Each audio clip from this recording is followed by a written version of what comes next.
Good morning. মনের কথায় সবাইকে স্বাগত। আজ আমি চললাম মেয়ের সঙ্গে মুম্বাই থেকে মহাবালেশ্বর। একটু ঘুরতে যাচ্ছি দুদিনের জন্য, কিন্তু মুম্বাই ছাড়ার আগে তোমাদেরকে একটা জিনিস দেখাই। হ্যাঁ, সেটা হচ্ছে আমি যবে থেকে এসেছি কনস্ট্যান্ট বৃষ্টি হয়ে যাচ্ছে।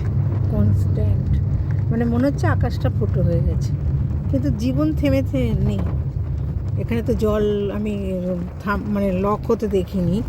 সবাই সবার কাজ করে যাচ্ছে, রীতিমতো সব ব্যস্ত, বড় বড় ছাতা নিয়ে চলছে, কিন্তু বৃষ্টিটা কনস্ট্যান্ট হয়ে যাচ্ছে, কনস্ট্যান্ট।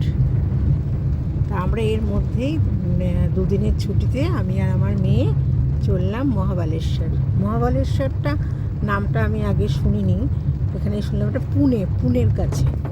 এটা একটা খুব ভালো পাহাড়ি জায়গা, ঘুরতে যাচ্ছি। ও পুনে থেকে দূরে, আমার আইডিয়া নেই, মেয়ে বলল। যাই হোক, তোমাদের বৃষ্টিটা একটু দেখায়। মুম্বাইয়ের বৃষ্টি তো বিখ্যাত, সেই বৃষ্টির কবলেই আমরা পড়েছি। দেখো পুরো বৃষ্টি, বহুত বৃষ্টি, মানে কনস্ট্যান্ট হয়ে যায় এরকম। আমাদের কলকাতায় কি হয়, মাঝে মাঝে একটু থামে, এখানে কনস্ট্যান্ট। কিন্তু মানুষের জীবন কিন্তু থেমে নেই, ওরা যে যার মতো কাজ করছে, বড় বড় ছাতা, রেইনকোট।